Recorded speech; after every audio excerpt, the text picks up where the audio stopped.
সন্তুষ্ট থাকেন। যে জীবন ব্যবস্থা আমাদের বোন আফিয়া সিদ্দিকাকে কয়েক হাজার বার ধর্ষণ করে তাকে প্রস্তাব দিয়েছে। তার বোনের ঘটনা, আমি বাড়িয়ে কোনো কথা বলতেছি না। তাকে বলা হয়েছে যে তোমাকে ছেড়ে দেব, যাও কুরআনের সামনে পা দিয়ে যাও। আফিয়া বলছেন যে না, আমি এটা করতে পারবো না।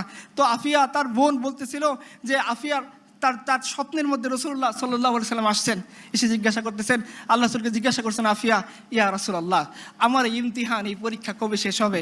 রাসূলুল্লাহ সাল্লাল্লাহু আলাইহি সাল্লাম বলছেন, এটা তোমার ইমতিহান না, এটা আমার উম্মতের পরীক্ষা। सितारों से आगे जहान और भी है, अभी इश्क के इम्तिहान और भी है, शाहीन है तू परवेज से काम तेरा, तेरे सामने आसमां और भी है।